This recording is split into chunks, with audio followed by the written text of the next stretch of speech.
Hello lovely people and welcome back to my channel. In case you have no idea who I am, which is highly probable, I am Suraka and I just come on here and yap about books as often as I can. We are slowly approaching February and it's looking to be a really good year for book releases, especially in the month of February. So I thought I would just go through some of the ones that I am really excited for. If you haven't already got one, go and grab some hydration and we're gonna get straight into it. I'm gonna start off with some advanced review copies that I've got coming out in February, and then we will move on to other books that I have pre-ordered that I'm really excited for. On the 13th of February, we have a brand new book from Ravina Guron called Mondays Are Murder. This is a YA thriller that follows Kay, who left her sleepy hometown after the devastating death of her best friend Ivy. But then Kay is forced to come back, and when she gets there, she receives this anonymous letter that turns her life upside down. The letter tells her, and bear with me because I've memorized this one, but the letter tells her there's going to be a thrill on Tuesday, a wreckage on Wednesday, treachery on the Thursday, a fire on Friday, sabotage on Saturday, and a stabbing on Sunday, and finally, her unaliving on Monday. Phew. If Kay can't figure out who is behind the threats, then the worst day of the week is about to get deadly. Now, I do not know about you guys, but I love a young adult book, especially a thriller, so get this one on your radar. Then we have a bit more of a creepy one by Susan Barker. This is called Old Soul, and it basically follows one woman who never goes by the same name. She never stays in the same place too long. She never ages. She never dies, but those around her seem to. Now, I'm fairly new to the horror genre, but I have been so excited for this. I'm gutted I haven't got to it yet, but I'm definitely going to try and get to it before publication day. I think this one comes out on the 6th of February. Then we have Rebel Witch by Kristin Ciccarelli. This one comes out on the 27th of February, and I have already read this one. I absolutely devoured The Crimson Moth, which is the first book in this duology, and I am so obsessed with the sequel. I did it all. I laughed, I cried, I giggled. If you love like a cat and mouse style romantasy, then you're really going to enjoy this one. Then, a little bit on the lighter side, we have Dream Girl Drama by Tessa Bailey. This one's coming out on the 13th of February and it is a steamy hockey romance. We follow a professional hockey player and the manic pixie dream girl that he just can't seem to forget, which ends up taking a little bit of a turn when the pair of them realise that their parents are already engaged. Uh-oh. Then we have a new YA book from Laura Stephen. This one is called Our Infinite Fates and is due to be published on the 27th of February. I have read this one and devoured it. It basically follows two star-crossed lovers who are destined to unalive each other in every lifetime before they turn 18. But the problem is that our main female character has no idea why. Even though she can remember her other lifetime, she doesn't know why they're going to kill each other every single time. And I think everyone is going to love this one. Moving on to books that I have pre-ordered. So on the 6th of February, we have Iron and Embers. So this one follows Ren. Ren is an alchemist turned assassin and finds peace in seeking vengeance for the death of her friends. For years and years, she's been totally content with her poisons and potions for company, but then an unknown form of alchemy gets used to attack a king of the Mid-Realms. So Ren's time in the shadows comes to an end, and she is offered a place at the Ancient Alchemy Academy in order to find a cure for the dark magic that is threatening the kingdoms. But everything comes with a price, and in order to win her place, she has to conquer the Gauntlet, which is a growing series of deadly trials that could cost her her sanity or even her life. But there is more at play than just sabotage from fellow competitors.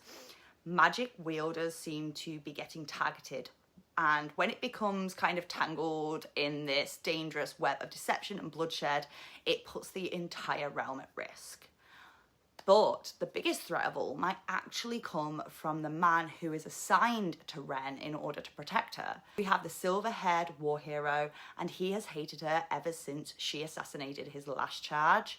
their kind of shared history ends up starting this simmering tension that threatens to consume them both. I just have a feeling I'm going to absolutely eat this one up. Then we have a brand new YA book from Neil Shusterman on the 4th of February. So this one is a thriller, and it's set in a world where happiness is contagious, but the risks of catching it may be as dangerous as the cure itself. So we start off in this world, there is a deadly, unprecedented virus that is spreading, but those who survive it seem to then experience these long-time side effects that no one's ever seen before, which is basically utter contentment. Shortly after infection, people start to find that stress, depression, greed, and other kind of negative feelings that used to weigh them down have completely gone. However, people in power who depend on the people's misery and prey on the insecure to sell their products start a campaign to convince people that being eternally happy is actually a really dangerous thing.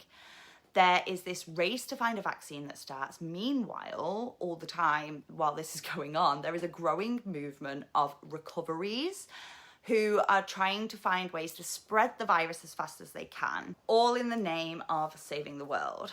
I think especially in a post-COVID world, I find the premise of this extremely fascinating, and I don't have any idea where Neil is going to take it.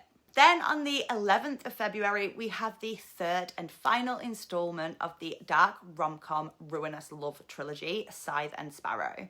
So each book in this one has followed a different brother.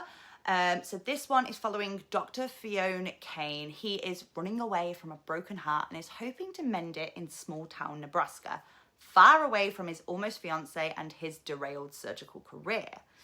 This one, I think, is supposed to be a little bit more of a friends with benefits dark rom-com. I know there's going to be murder, there's going to be mayhem, and of course there's going to be spice.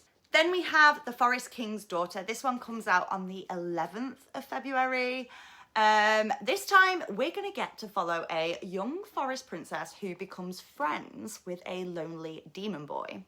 He ends up gifting her a ring that is just a worthless trinket, or so he thought, because no sooner did he slide it on her finger than the demon queen and forest king declared war.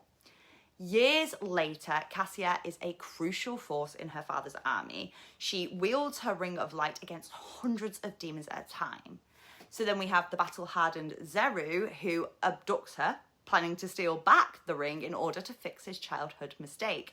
This one really caught my eye because it's been touted as kind of like really great for fans of Holly Black's books, and I definitely fit into that category.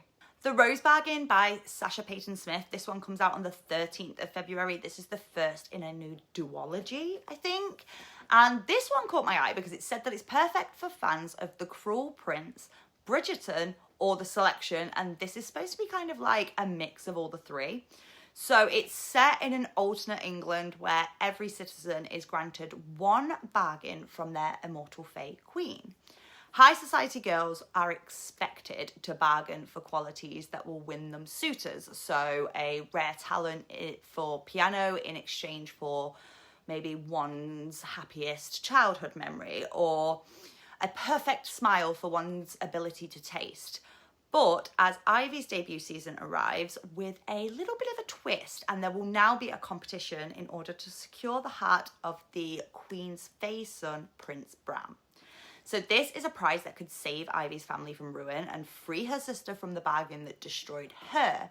But every glittering deal has a rotting heart, and at the centre of this contest is a dark plot that could destroy everything. Those are all my most anticipated books for February. I think 2025 is going to be such an amazing year for book releases, and I can't wait to come back and tell you what's coming out in March. Please do remember to let me know in the comments what your most anticipated book for February is, and please do not forget to like, share and subscribe where you can. Thank you so much for keeping me company, and I'll see you all again next week.